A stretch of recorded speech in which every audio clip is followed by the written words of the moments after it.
निभाने को जब किरदार जमीन पर, तो कुछ ऐसा कर चलो कि जमाना मिसाल दे। भोपाल में रहने वाली अमृता त्रिपाठी ने हाल ही में कुछ ऐसा ही कर दिखाया। आप देख रहे हैं खबर भारत का ये विशेष प्रोग्राम। मैं हूं आपके साथ क्रांति प्रिया और बात करूंगी कि किस तरह से अमृता ने भारत का परचम विदेश में यानी फिलहाल साउथ कोरिया में लहरा दिया है। भोपाल में रहने वाली अमृता त्रिपाठी ने हाल ही में साउथ कोरिया में भारत का ये परचम फहराया है। अमृता ने मिसेस यूनिवर्स जॉय कॉन्टेस्ट में इंडिया का प्रतिनिधित्व किया। बता दें कि अमृता ने मिसेस यूनिवर्स जॉय का एक खिताब अपने नाम कर लिया और इससे पहले उन्होंने मिसेस इंडिया यूनिवर्स का क्राउन जीता था। मिसेस यूनिवर्स कॉन्टेस्ट के बाद अमृता हाल ही में भोपाल लौटी तो राजधानी में उनका जोरदार स्वागत किया गया। अपनी इस उपलब्धि पर वे बेहद खुश है। अपने सपने को सच करने वाली अमृता त्रिपाठी आज खबर भारत से जुड़कर अपने अनुभवों का साझा करेंगी। तो चलिए शुरुआत करते हैं, उनसे बातचीत करेंगे और जानेंगे कि ये सफर जो कहा जाए या ये माना ही जाए कि आसान नहीं था, तो फिर आसान कैसे बनाया गया। स्वागत करेंगे खबर भारत में विशेष रूप से हमारे लिए आई हुई है मिसेस यूनिवर्स अमृता त्रिपाठी। अमृता जी, मुझे ऐसा लगता है कि सबसे पहले ये बात दर्शकों को कहनी चाहिए कि स्ट्रॉन्ग, आत्मनिर्भर, पढ़ी लिखी महिला के मजबूत कोई स्तंभ नहीं और उस आदमी से बड़ा कोई रोल मॉडल नहीं जो ऐसी आत्मनिर्भर महिलाओं के साथ हर परिस्थिति में खड़े रहते हैं, यानी परिवार का सहयोग। क्या कहती हैं, किस तरह से ये सफर शुरू हुआ था? मैं आपसे बिल्कुल सहमति रखती हूँ क्रांति प्रिया। और सबसे पहले परिवार ही आता है जिसका आपको सपोर्ट की ज़रूरत होती है, जो आपको सहयोग करता है। और अगर परिवार का साथ मिलता है तो सारी मुसीबतें आसान होती जाती हैं। बिल्कुल। अब जब सहयोग की बात हो ही गई तो दर्शक ये ज़रूर जानना चाहेंगे कि मिस के बाद मिसेस और मिसेस के बाद गृहिणी से आपने ये सफ़र तय किया था। आप हाउस वाइफ थी, होम मेकर थी, हाउस वाइफ नहीं बोलना चाहिए, आप होम मेकर बोलना चाहिए। तो होम मेकर से फिर मिसेस यूनिवर्स जॉय, लेकिन उसके पहले भी आप एक खिताब जीत चुकी थी। कैसे आपने तय किया कि ब्यूटी कॉन्टेस्ट में हिस्सा लेना चाहिए, क्योंकि हर परिवार इसको आत्मसात करे? इसका मतलब ये है कि कहीं ना कहीं परिवार की जो सोच है वो उस स्तर को बराबर से मेंटेन करे, जिसको हम बोलते हैं कि हाँ, महिलाओं को पूरा अधिकार है। बिल्कुल, मैं इस बात से सहमत रखती हूँ। और आसान नहीं होता है महिलाओं के लिए शादी के बाद कुछ इस तरह का कर पाना। और मेरी शुरुआत हुई थी लॉकडाउन में, जब सब कुछ बंद था, सब अपने घरों में कैद थे। उस समय मैंने इस बात का निर्णय लिया कि मुझे इस कॉन्टेस्ट में पार्टिसिपेट करना है। और शुरुआत ऐसे नहीं थी कि मैं जीतना चाहती थी या मैं शायद ये टाइटल जीतूंगी। शुरुआत हुई थी कि कुछ नया सीखना चाहती थी, जो चीज़ें जीवन में कभी नहीं की, कभी आजमाई नहीं, उनमें अपना हाथ आजमाना चाहती थी। चाहे वो मेकअप हो, चाहे हील्स में चलना हो, चाहे कम्युनिकेशन में अच्छा होना हो, या फिर रैंप वॉक करना हो, लुक्स पर ध्यान देना हो। तो शुरुआत वहाँ से हुई थी और बस हर तरह से सफलता मिलती गई और आज इस मुकाम पर हूँ। हाँ बिल्कुल। तो जिस तरह से अभी आप शेयर कर रही थी चीज़ें, ये ज़रूर जानने वाली बात है और दर्शक भी ये जानना चाहेंगे कि बचपन से ही यही सपना बुना था या सपना कुछ और बुना था, और एक सही समय पे जब शादी हो जाती, क्योंकि एक उम्र के बाद ना परिवार सपने से पहले लड़की के विवाह के बारे में सोचने लग जाता है। जी बिल्कुल, ऐसा ही हुआ था। और मेरी प्रोफाइल फिजियोथेरेपी है, मैं फिजियोथेरेपिस्ट हूँ। और फिजियोथेरेपी के टाइम पर ही मेरी शादी हो गई, तो करियर में एक ठहराव आ गया और उसको मैं आगे नहीं बढ़ा पाई। शादी के 5 साल बाद मैंने दोबारा पढ़ाई शुरू की है और हॉस्पिटल एडमिनिस्ट्रेशन किया हुआ है। लेकिन हाँ, ये जो सपना था शायद कहीं दिल के किसी कोने में दबा रहा हो, जिस पर मैंने खुद भी बहुत ध्यान नहीं दिया था, और परिस्थिति के साथ और मजबूत इरादों के साथ ये सामने आया है। अब अगर ये कहा जाए कि स्त्रियों को ये जानने की जरूरत है कि कोई आपको शक्ति नहीं देगा बिल्कुल, जब तक कि आप खुद आगे बढ़कर उसे छीन नहीं लेती, तो क्या इसको ये माना जाए कि आप दृढ़ हो चुकी थी कि मुझे किसी भी हालत में अपने सपने को जीना होगा, फिर परिवार का विश्वास पहले जीतना होगा ताकि सपनों की तरफ बढ़ने की वो जो राह है वो आसान हो सके? बिल्कुल ऐसा ही हुआ था। और मैंने जब ये निर्णय लिया कि मुझे इस फील्ड में जाना है और कुछ जीतना है, तब परिवार का सपोर्ट बहुत काम आया, क्योंकि इसके लिए भी मुझे समय की ज़रूरत थी, जिसमें मेरे मम्मी पापा ने, मेरे हस्बैंड ने, मेरे इन-लॉज ने, सभी ने सहयोग किया और उसके साथ ही ये सारी चीज़ें मुमकिन हो पाई। तो एक बार आप ठान लेते हैं तो यकीन मानिए राहें आसान होने लगती हैं। अभी आपने जो जिक्र किया ना कि आपका बेटा है, क्या उम्र होगी ये जरूर जानना चाहेंगे अभी पहले। वो 9 साल का है, क्लास 5th में है। तो मतलब ये माना जाए कि जो हम सुनते चले आ रहे हैं कि काम से लौटकर स्त्रियां काम पर ही लौटती हैं। बिल्कुल तो यही बात है। तो मतलब कितनी सारी जिम्मेदारियां, और इन जिम्मेदारियों के बीच में अपने लिए समय निकालना। मैं एक छोटे से उदाहरण से आपसे सवाल रखती हूँ कि अक्सर ये बात देखने को मिलती है, महिलाओं के पॉइंट ऑफ व्यू से ये सवाल है कि वो बोलती है कि मुझे तो समय ही नहीं मिलता, मैं कैसे फिटनेस पर ध्यान दे दूं, बच्चे को स्कूल के लिए तैयार करना, पति के लिए टिफिन बनाना, परिवार के बारे में सोचना, घर को सजाने के बारे में सोचना, इतनी सारी जिम्मेदारियों के साथ खुद को सजाना, खुद को फिट रखना, खुद को अपडेटेड रखना, ये वाकई चुनौती थी जिस पर आपने विजय हासिल की, और जो शायद बहुत सारी शुभकामनाएं, वाकई खबर भारत आपको बहुत सारी शुभकामनाएं देता है और इस तरह से आपके हर सपने पूरे हों। Thank you so much. तो मैं चाहूंगी उन महिलाओं के लिए जरूर आप कोई मैसेज भी दे सकती हैं, आप कोई टिप्स भी दे सकती हैं कि बहानों से काम नहीं चलता, अगर सपने बड़े हैं तो फिर मेहनत भी बड़ी होगी। देखिए, मैं सभी महिलाओं से बात बोलना चाहती हूँ कि ज़रूरी नहीं आप ब्यूटी पेजेंट में ही हिस्सा ले रहे हो तब अपने ऊपर ध्यान दें, क्योंकि अगर आप फिट हैं, और फिटनेस का मतलब ये नहीं कि सिर्फ शारीरिक तौर पर, मानसिक तौर पर भी फिट होना बहुत ज़रूरी है। तो जब आप स्वस्थ होंगे तभी अपने परिवार का ध्यान रख पाएंगे। आप यकीन मानिए, आपको एक दिन भी बुखार आ जाता है तो आपका पूरा परिवार डिस्टर्ब हो जाता है। तो शायद शुरुआत यहाँ से भी कर सकते हैं कि अगर अपने परिवार का ध्यान रखना है तो कम से कम खुद को फिट रखना ज़रूरी है। और हमेशा जो हम समय का बहाना बनाते हैं, वो समय का नहीं बल्कि प्राथमिकता का बहाना होता है। आप खुद को प्राथमिकता मानते नहीं हैं तो आप हमेशा समय का बहाना लेते रहेंगे कि टाइम मिलता है। बट अगर आपकी प्राथमिकता आप खुद भी हैं तो कम से कम अपने लिए 1 घंटा ज़रूर निकालेंगे दिन भर में। तो शुरुआत यहीं से करिए, गोल्डन आवर बनाइए अपने लिए, 60 मिनट्स का टाइम रखिए, उसमें आप योगा कर सकते हैं, वॉक कर सकते हैं, जिम कर सकते हैं, आपको जो चीज़ भी खुशी देती है वहाँ से शुरुआत करिए। जी, खुशी का रास्ता परिवार से होकर ही गुजरता है, और शायद जहाँ तक मैंने सुना है आप ये मानती हैं कि कामयाबी का दूसरा नाम संतुष्टि है। जी बिल्कुल, मैं मानती हूँ कि जब आप दिन भर के काम के बाद घर लौटे, अगर आपको रात में एक सुकून भरी नींद आती है तो मेरे लिए वही कामयाबी है। थोड़ा पृष्ठभूमि पे मैंने एक सवाल किया था बीच में, उसका जवाब पूरा नहीं मिल पाया मुझे। क्या बैकग्राउंड है परिवार का, मायके पक्ष में किस तरह की जिम्मेदारियां थी? हालांकि उस समय कहा जाता है कि बेटी पे ज्यादा जिम्मेदारी नहीं ला दी जाती, लेकिन जब वही बेटी बहू बनकर आ जाती है तो जिम्मेदारियां होती हैं और जिम्मेदारियां निभानी भी पड़ती हैं। जी, तो मेरे मायके में मम्मी पापा और मेरा भाई और मैं हूँ। मैं घर में सबसे छोटी थी तो बहुत कम जिम्मेदारियाँ मुझे दी गई, जैसा कि होता है परिवार में। और 12th तक मैं अपने मम्मी पापा के साथ रही हूँ, तो उस तरह की कोई जिम्मेदारी मुझ पर नहीं थी। मेरे लिए सिर्फ पढ़ाई इंपॉर्टेंट थी और सिर्फ पढ़ाई को ही मेरे लिए बोला गया कि सिर्फ काम यही है, पढ़ाई करो, अच्छे से अच्छे मार्क्स लाओ, जो आजकल सभी घरों में होता है।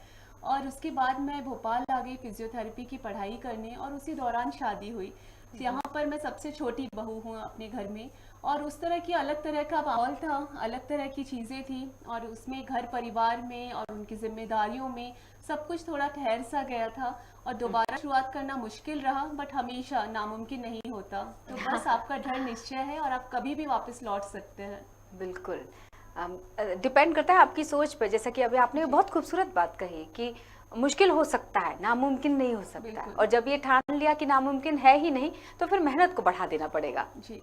आपने फिजियोथेरेपी की, आपने बताया आप फिजियोथेरेपिस्ट हैं, उसके बाद पढ़ाई का भी सफर यही नहीं रुका। दरअसल एमबीए किया आपने होटल मैनेजमेंट में। जी, हॉस्पिटल मैनेजमेंट मैंने एमबीए किया है जी। और मैंने, क्योंकि मेरी फील्ड से रिलेटेड था, तो जब मेरी शादी को 5 साल हो गए, बेटा बड़ा हो रहा था, उस समय मैंने हॉस्पिटल एडमिनिस्ट्रेशन में एडमिशन लिया, और जहाँ फर्स्ट सेमेस्टर में फेल होने की नौबत थी वहाँ फाइनल सेमेस्टर में मैंने टॉप किया यूनिवर्सिटी।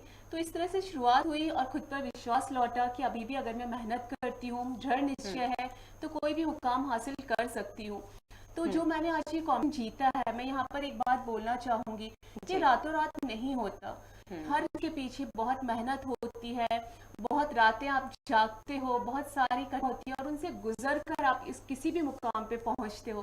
तो आज अगर मैं कहीं जाती हूँ, अगर लोगों के लिए कोई प्रेरणा बन रही हूँ, तो ये रातों रात बिल्कुल नहीं हुआ, सालों की मेहनत है, बहुत ज़्यादा मैंने इस मुकाम के लिए मेहनत की है, और तब जाकर ये चीज़ें मुझे मिली हैं। बिल्कुल याद रखना होगा दर्शकों को, ये बहुत खूबसूरत बात आपने कही, मेहनत वाली। और ये सच है कि मेहनत से इंसान कविता नहीं है, निखर जाता है, जिसका एक उदाहरण मिसेस अमृता त्रिपाठी हमारे बीच में बैठी हुई है। थैंक यू सो मच, आपने आज मुझे यहाँ बुलाकर काफी हौसला अफजाई की है और बहुत अच्छा लगा मुझे जी। आपसे बहुत अच्छा लग रहा होगा, सुन रहे होंगे, इस वक्त लाइव चल रहे हैं हम अमृता जी, आपको बता दें, और सारे दर्शक आपको सुन रहे होंगे, खास तौर से जो परिवार के साथ इस कार्यक्रम को देख रहे होंगे ना, वो सभी अपने घर की महिलाओं को बोल रहे होंगे कि देखो, सीखो। लेकिन यहाँ एक बात जुड़ती है, सिर्फ देखना और सीखना उन्हीं को अकेले नहीं है, साथ आपको भी देना है, क्योंकि एक पुरुष सफल होता है तो हर बार बोला जाता है कि महिला का हाथ है, लेकिन ये सच है और अमृता जी इस बात की गवाह होंगी कि महिला जब सफल होती है तो पूरे परिवार का हाथ होता है उसमें। बिल्कुल, इस बात से मैं सहमत हूँ। और कोई भी महिला जब सक्सेसफुल होती है, सफल होती है, तो उसके साथ किसी आदमी का, उसके परिवार का, उसके पति का, भाई का, पिता का, किसी ना किसी का साथ जरूर होता है। और वो आपको पूरे तरह से जब सपोर्ट करते हैं तब आप इतना आगे बढ़ते हैं और दुनिया में अपना नाम रोशन करते हैं। और ये हर फील्ड में है, चाहे आप स्पोर्ट्स के लोगों को देखिए, हर इंसान के पीछे कोई ना कोई मजबूत स्तंभ बन के खड़ा होता है। तो जरूर आपके जीवन में जो भी महिलाएं हैं, जिस भी रूप में हैं, उनका सहयोग करिए, उनमें विश्वास जगाइए और उनके आगे बढ़ने के राह में कभी भी कठिनाइयां मत लाइए। बिल्कुल सही बात है, एक स्वाभिमान, अभिमान, सम्मान, हर तरह की बातों से जुड़ी हुई है ये लाइन।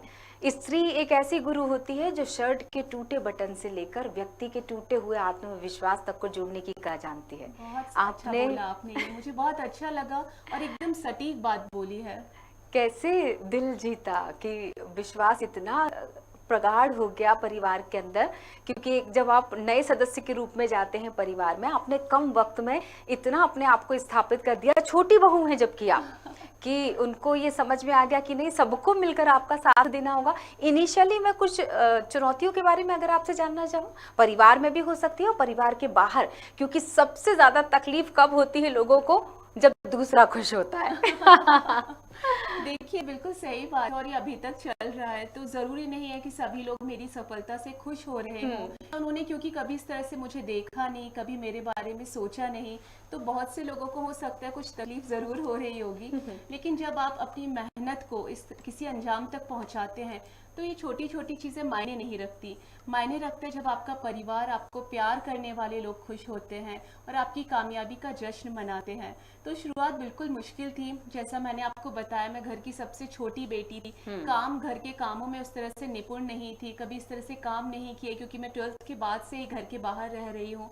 तो बिल्कुल शुरुआत में मुश्किल था, चीजें सीखी, बहुत कुछ मैंने खुद को पूरे तरह से समर्पित किया हुआ था, घर में, परिवार में, जिम्मेदारियों में। और उसके बाद जब दोबारा शुरुआत करते हैं और आपको लोग जानते हैं कि आप कुछ भी जीवन में हासिल कर सकते हो, आप में वो ताकत है, आप में वो जज्बा है, तो लोग जुड़ते जाते हैं। मेरे हस्बैंड ने हमेशा मुझे सपोर्ट किया आगे बढ़ने के लिए। उन्होंने हमेशा कहा कि तुम जिस फील्ड में जाना चाहो तुम वहां पर झंडे गाड़ोगी, तुम्हारे अंदर वो टैलेंट है। और उनकी बातों से मुझ में हमेशा आत्मविश्वास आया। मेरे पेरेंट्स ने मुझे हमेशा सपोर्ट किया है, क्योंकि पूरी जर्नी में अपने बेटे के लिए मुझे कोई चाहिए था जो उसका ध्यान रख सके। मैं 15 दिन साउथ कोरिया में रही हूँ, ट्रेन के लिए मुझे मुंबई दिल्ली जाना पड़ा है, तो मेरे पेरेंट्स का मुझे बहुत सपोर्ट मिला है। तो इस तरह से चीज़ें आसान होती है जब आपसे प्यार करने वाले लोग आपको उस मुकाम तक पहुंचते हुए देखना चाहते हैं। बिल्कुल सही बात, क्योंकि शायद यही आत्मविश्वास, यही एक निश्चिंतता जिसको हम बोल सकते हैं कि सबसे, आप पत्नी के रूप में शायद थोड़ा सा फिर भी आपको लगता है कि हाँ कुछ समय चुराया जा सकता है, बहू के रूप में भी कुछ समय चुराया जा सकता है, बेटी के रूप में भी समय चुराया जा सकता है, लेकिन जब महिला माँ बनती है तो माँ की भूमिका में चिंताएं बढ़ जाती हैं, बहुत ज्यादा बढ़ जाती हैं। आप यकीन नहीं मानेंगी, मैं जब भी घर से बाहर होती थी तो शायद हर 10 मिनट में मुझे मेरा बेटा याद आता था कि अभी क्या कर रहा होगा, स्कूल से आया होगा, नहीं आया होगा, खाना क्या खाया होगा, उसके टेस्ट चल रहे हैं, कैसा देगा, बहुत सारी चीज़ें आती हैं। इसीलिए आपको परिवार का सहयोग तो ज़रूर लगता है।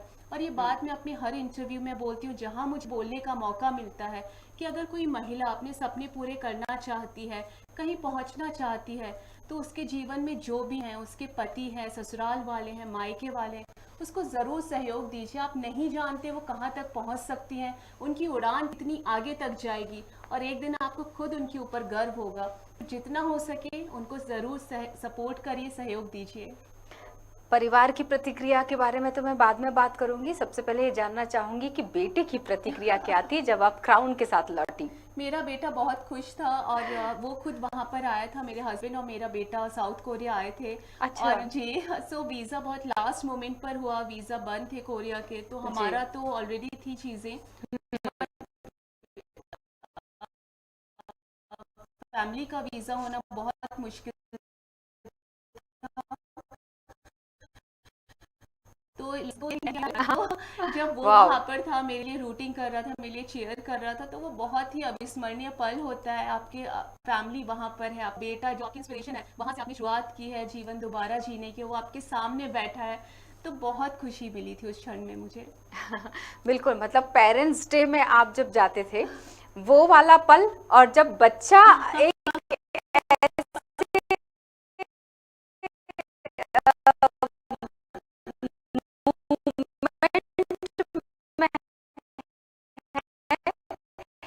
जहां माँ के लिए चेयर। फैमिली देख रही थी, मेरा बेटा देख रहा था। और मैं वही बोलना चाहती हूँ कि महिलाओं को ये नहीं सोचना चाहिए कि उनके जो सपने हैं, उनकी जो भी चीजें हैं, वो सिर्फ शादी तक थी, उसके बाद वो नहीं कर सकती हैं। तो मैंने हासिल किया है और मैं आप में से ही एक हूँ, कुछ अलग नहीं हूँ, कुछ नया नहीं है, सब कुछ जैसा आप सोचते हो मैंने भी सोचा है। जो आपको ये शंकाएं होती हैं खुद पर, वो सब मेरी भी थी।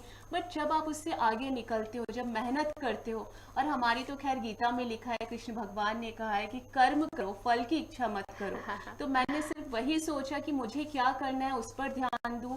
मिलेगा क्या नहीं मिलेगा वो बात की बात है। बिल्कुल, मुझे अच्छी तरह पता है कि हम सभी जानते हैं, मतलब क्योंकि ब्यूटी कॉन्टेस्ट देखते चले जा रहे हैं तो सबको पता है कि फिटनेस के राउंड के बाद अपडेशन के राउंड की जब बारी आती है, जीके की बारी आती है, आपके नॉलेज ज्ञान की बारी आती है, तो कुछ सवाल पूछे जाते हैं। शेयर कीजिए ना, किस तरह के सवाल थे और क्या पूछा गया जिसमें आपने दिल जीत लिया साउथ कोरिया का? जी, मेरा जो था इस थीम जो है इस पेजेंट की, वो डोमेस्टिक वायलेंस है। हाँ। और घरेलू हिंसा पर हमारा प्रेजेंटेशन होता है और उससे रिलेटेड ही सवाल जवाब होते हैं। तो मेरा प्रेजेंटेशन काफ़ी पसंद किया गया और बेस्ट प्रेजेंटेशन का मुझे वहाँ पर मिला है अवार्ड। और इसमें ये रहता है कि आप किस तरह से अपनी भावनाएं व्यक्त करते हैं। 130 प्रतिभागी थे वहाँ पर पूरे दुनिया से, और कोई देश ऐसा नहीं है जहाँ पर घरेलू हिंसा नहीं होती। कोई शख्स ऐसा नहीं है जिसने इस बारे में कभी देखा या सुना ना हो। हर महिला का वही एक्सपीरियंस है, खुद के साथ नहीं तो उसके आसपास हो रही है घरेलू हिंसा। तो उससे रिलेटेड हमारे सवाल जवाब होते हैं। और मेरा जो ऑडियो वीडियो था उसमें मैंने दुर्गा माँ के साथ रिप्रेजेंट किया था कि किस तरह से हमारे देश में एक तरफ हम नारी में दुर्गा माँ को देखते हैं और एक तरफ वही महिला घरेलू हिंसा का शिकार होती है। तो इसी तरफ मेरा पूरा प्रेजेंटेशन था और सवाल जवाब थे। बिल्कुल सही है, हर चीज से बढ़कर अपने जीवन की नायिका बनिए, लिखा है कहीं, शिकार नहीं। तो ये जो आपने वॉयलेंस की बात की है, ये लाइन उन पर बिल्कुल चरितार्थ बैठती है कि अन्याय करने वाला भी अपराधी और सहने वाला भी। तो जरूरत है आवाज उठाने की। तो एक खूबसूरत उस आपने एक कहानी जैसी गढ़ी उस वक्त जी, और उसको बताया कि कितना जरूरी है आवाज को उठाना। बहुत ज़रूरी है। और आजकल के समय में हमने जैसे देखा लॉकडाउन में जो सच्चाई हमारे सामने आई, पहले तो हमें लगता था कि सब कुछ ठीक है परिवार में, लेकिन जब वही परिवार 24 घंटे साथ रह रहा है, घर से बाहर नहीं जा रहा है, कुछ करने को नहीं है, तब समझ में आया कि महिलाओं की स्थिति क्या है। और मैं ये नहीं कहती कि डोमेस्टिक वायलेंस या घरेलू हिंसा सिर्फ महिलाओं के साथ होती है, पुरुषों के साथ भी होती है। लेकिन अनफॉर्चुनेटली, या मैं जो भी बोलूँ, इस तरह से बातें हैं कि महिला के साथ ज़्यादा होती है, वो ज़्यादा शिकार बनती है इन चीज़ों का, और उनको इससे बाहर निकलने की बहुत ज़्यादा ज़रूरत है। तो जब चीज़ें हमारे सामने आई हैं कि समाज में अभी भी ये स्थिति है, तो हम सबको मिलकर उसके लिए काम ज़रूर करना चाहिए। ब्यूटी सेगमेंट की हम थोड़ा सा बात कर लेते हैं। बहुत ऐसा भी हुआ होगा कई बार, आप बहुत निगेटिव हो गई होंगी इस दौरान। मैं पूरे उस सफर की बात कर रही हूँ, जब से मिस इंडिया का जब आपने सफर शुरू किया होगा, सोचना जिस वक्त से आपने शुरू किया होगा और जीना जिस वक्त से आपने शुरू किया होगा, और सफलता की सीढ़ियां चढ़ना जब से आपने शुरू किया होगा। ऐसे बहुत क्षण आए जब मैं बहुत नेगेटिव थी, खुद को लेकर बहुत ज़्यादा मुझे डाउट हो रहे थे, क्योंकि मैं थायराइड की पेशेंट हूँ, मैंने ये हर कहीं बताया हुआ है। मेरा वजन काफ़ी ज़्यादा था, 70+ था। तो मुझे लगता था कि मैं कैसे फिट हो पाऊँगी, क्या करूँगी। मैं अभी काफ़ी मोटी दिखती हूँ और ब्यूटी पेशेंट में इस तरह से तो जीतने नहीं वाली हूँ। दूसरा, मैंने हमेशा से हिंदी को आगे रखा है। तो जब मैं फाइनल राउंड के लिए दिल्ली गई थी हयात रीजेंसी में, तो वहाँ सभी लोग इंग्लिश में अपना प्रेजेंटेशन इंट्रोडक्शन दे रहे थे, सारे Q&A सभी ने इंग्लिश में अटेंड किए, बट मैंने हिंदी को सामने रखा। तो उस समय काफ़ी चीज़ें इस तरह से आती थी कि मैं जीतूंगी तो शायद कभी भी नहीं, क्योंकि वही माहौल है अभी भी कि आप इंग्लिश बोलते हो तो जीतते हैं, आप इस शहर के होते हो तो जीतते हैं, आपका एक परफेक्ट इस तरह का फिगर होता है तो आप जीतते हैं। तो बहुत सारी नेगेटिव चीज़ें आती थी। बिसाइड्स मैं 5'7" हूँ, तो मैंने हील्स कभी नहीं पहनी थी, तो 5'7" में हील पहनना, उसमें चलना, वो सब कुछ बहुत नया था मेरे लिए, बहुत ही नया अनुभव था। तो हर बात पे शंका होती थी कि शायद मैं ना कर पाऊँ, शायद मुझसे नहीं होगा। लेकिन इस तरह से आप खुद के ऊपर शंका करते ज़रूर है, लेकिन जब आप मेहनत करते हैं, जब आप सुबह शाम सिर्फ ये सोचते हैं कि मेरा काम मेहनत करना है, बाकी जो होगा देखा जाएगा, तो फिर सारी चीज़ें ठीक होती जाती हैं और सफलता मिलती ज़रूर है। आपने अचरज में डाल दिया। देखिए, मैं भी हिंदी ही बोल रही हूँ आश्चर्य में डाल दिया आपने कि किस तरह से शंका और संदेह सफलता की राहों को आसान करता चला गया। क्योंकि अगर ये संदेह नहीं होता, ये शक नहीं होता, आपको शंका नहीं होती कि क्या ऐसा हो पाएगा, तो आप ऐसा कर नहीं पाते। बिल्कुल, कई बार कमजोरी ताकत बन जाती है। बिल्कुल बिल्कुल, कमजोरी ताकत बनती है। और वही है कि ऐसा कोई इंसान, मुझे नहीं लगता, आप किसी भी बड़े से बड़े सेलिब्रिटीज को लाइए, स्पोर्ट्स पर्सन को लाइए, उनके लिए भी हर नया मैच उनके लिए शंका लेकर आता है कि वो आज कैसा परफॉर्म करेंगे। हर एक्टर के लिए हर नई मूवी ये शंका लेके आता है कि उसकी मूवी चलेगी कि नहीं चलेगी। हर नेता ये सोचता है कि पता नहीं इस बार वो चुनाव जीतेगा या नहीं जीतेगा। तो ऐसा कोई इंसान नहीं जिसके अंदर शंकाएं नहीं आती हैं। अगर आप भी अपने ऊपर शंका रखते हो, स्पेशली मैं महिलाओं के लिए बात कह रही हूँ, तो इसमें कोई बुरी बात नहीं है, कोई नई बात नहीं है। बट सबसे जो सीखने वाली बात है कि उस शंका के बाद भी मेहनत करना मत छोड़िए, खुद पर विश्वास करना मत छोड़िए। ये रखिए याद कि अगर मेहनत करते हैं तो शायद चांद तक नहीं, तारों तक जरूर पहुंचेंगे। वाह, मतलब आपने मुझे वो याद दिला दिया बचपन में जो मैं सुना करती थी कि भैया चांद को छूने की कोशिश करो तो एरोप्लेन तक तो पहुंच ही जाओगे। बिल्कुल सही। अभी आपने ना जो जिक्र किया अपनी बातचीत में कला का, एक्टर का, जी, what next Mrs Amrita Tripathi के लिए अब क्या है अगला कदम? तो ब्यूटी पेजेंट में तो मुझे लगता है कि सारी चीजें हो चुकी हैं, क्योंकि मिसेस यूनिवर्स के आगे कुछ भी और मुकाम नहीं है। ये सबसे बड़ा टाइटल रहता है। हाँ। इसके आगे जो मैंने सोचा है, जो मैंने अपने जीवन में देखा, सीखा अपने अनुभवों से, मैं वो सामने लाना चाहती हूँ। अपने शहर की महिलाओं की हेल्प करना चाहती हूँ, उनको सहयोग करना चाहती हूँ उनके सपने पूरा करने में। तो एक नया प्रोजेक्ट मैं ला रही हूँ भोपाल की महिलाओं के लिए, बस उसमें लगी हुई हूँ, जिससे उनका हर तरह से ट्रांसफॉर्मेशन हो सके। सिर्फ शारीरिक नहीं, मैं सिर्फ जिम या योगा की बात नहीं कर रही हूँ। हाँ। और जब मैं ट्रांसफॉर्मेशन की बात करती हूँ तो वो हर स्तर पे होता है, आपकी मानसिक स्तर पर भी, भावनात्मक स्तर पर भी। तो उस तरह से एक प्रोजेक्ट है मेरा जिसमें बस काम कर रही हूँ, और मैं चाहती हूँ कि मैं अपने शहर की महिलाओं में भी वही विश्वास जगा सकूँ और वही हौसला जगा सकूँ जो आज मेरे अंदर है। वाह, बिल्कुल कामयाब होंगी, क्योंकि जो लोग दूसरों के लिए सोचते हैं फिर उसके लिए सोचने वाला तो बैठा ही हुआ है। जो बोलते हैं ना कि उड़ा देती है नींदें कुछ जिम्मेदारियां घर की, रात में जागने वाला हर शख्स गैर जिम्मेदार नहीं होता। तो वाकई जो रात भर जाग जाग के आपने बात कही थी अभी कि बहुत मेहनत की, दिमाग में हर पल वही चलता रहता, दिमाग में हर पल की बात आई तो दिमाग में वाकई हर पल वही चीजें चलती थी, वही सपना जो आपने बुना था वही चलता था। या कभी कभी लगता था ना कि रहने देते हैं, बीच में क्या कभी ऐसा पल आया जब आपको लगा छोड़ो नहीं हो पाएगा या रहने देते हैं, क्यों इतनी मेहनत कर रही हूँ, परिवार दांव पर लग गया है, बेटा दांव पर लग गया है, मैं क्या पता अच्छी पत्नी, बहू, बेटी, माँ की भूमिका अच्छे से निभाते हुए अपना सपना जी पाऊंगी कि नहीं? जी, कई बार ऐसे मोमेंट्स आए हैं जब मैं शायद बेटे पे सबसे ज़्यादा मुझे लगता था ध्यान नहीं दे पाती थी, क्योंकि पहले पूरी तरह से मैं इन्वॉल्व थी उसके होमवर्क में, उसकी चीज़ों में। उसके बाद समय बिल्कुल थोड़ा कम मिलता था, और ये बात मुझे एडमिट करने में कोई बुराई नहीं है। जब आप कुछ नया करते हो, कुछ डिफरेंट करते हो, तो समय की थोड़ी बहुत कमी होती है। लेकिन बात वही है कि हमें इस तरह से थोड़ा फील करवाने की आदत भी लोगों को है, और समाज का नज़रिया यही है कि अगर कोई महिला अपने सपने पूरे कर रही होती है तो उसको उस तरह से जज किया जाता है कि फिर आप एक अच्छी शायद पत्नी नहीं हो, शायद एक अच्छी माँ नहीं हो, शायद एक अच्छी बहू नहीं हो। तो इस तरह की बातें सामने आती हैं। लेकिन मैं आपको एक बात ज़रूर बोलना चाहती हूँ, अगर आप खुद से सेटिस्फाइड नहीं है, संतुष्ट नहीं है, आपके सपने पूरे नहीं कर पाए हैं, तो यकीन मानिए कि कुछ भी अच्छा बनने की कोई नौबत ही नहीं आ सकती है। क्योंकि पहले आप खुद को एक अच्छा इंसान बनाते हो, पहले आप खुद के सपने पूरे करते हो, तब किसी और के सपनों में कंट्रीब्यूट करते हो। तो मुझे नहीं लगता कि हर बात पर महिलाओं को खुद को जज करना चाहिए, और अगर ये आदत आप में है तो इसको बिल्कुल छोड़िए, क्योंकि इससे आपकी मानसिक सेहत बहुत ज़्यादा सफ़र करती है। आप पूरे समय खुद को किसी तराजू में तौलते हो कि आज दिन में अगर आपने 2 घंटे खुद के लिए दे दिए और बच्चे को कम दिए तो आप एक बुरी माँ बन गई, या आप किसी काम की वजह से घर में खाना नहीं बना पाए तो आप एक बुरी वाइफ बन गई, या आप शायद कोई व्रत त्योहार ना उतना अच्छे से मना पाए तो आप एक बुरी बहू बन गई। मुझे लगता है हर बात में खुद को इस तरह से तौलने से आपकी ना सिर्फ मानसिक सेहत खराब होती है, बल्कि आप जीवन को एक नकारात्मकता की तरफ लेके जाते हो। तो उस तरह से मैंने कभी नहीं सोचा अपने बारे में, और शायद यही मेरा एक परिणाम था, क्योंकि मैंने जो भी किया पूरे दिल से किया। जब परिवार के लिए समर्पित थी तो वो भी, और जब खुद के सपने के लिए तो वो भी। क्या बात है, मतलब आपने कितनी खूबसूरत परिभाषा बता दी है आत्मग्लानि ना होने देने की। आत्मग्लानि की बजाय आत्मविश्वास, मुझे लगता है एक औरत को ज्यादा मजबूत बना देता है। मैं अलग से कोई मैसेज लेना ही नहीं चाह रही आपसे, क्योंकि आपकी पूरी बातचीत, आपने जितने भी सवालों के जवाब दिए हैं, उन पूरी बातचीत ही एक मैसेज की तरह है महिलाओं के लिए। तो बहुत बहुत शुक्रिया। इस कम वक्त में भी आपने बहुत खूबसूरत बातें हमारे दर्शकों के साथ शेयर की, बहुत खूबसूरत जानकारी भी आपने दे दी कि किस तरह से अगर इस क्षेत्र से जुड़ना चाहें महिलाएं, और ये भी आपने बता दिया कि कोई भी चीज़ नामुमकिन नहीं है। मैं धन्यवाद करना चाहूँगी खबर भारत से जुड़ने के लिए, बहुत सारी शुभकामनाएं देना चाहेंगे हम खबर भारत परिवार की तरफ से। आपने बता दिया कि किसी को भी मत कहने दो कि तुम कमज़ोर हो, क्योंकि तुम एक औरत हो।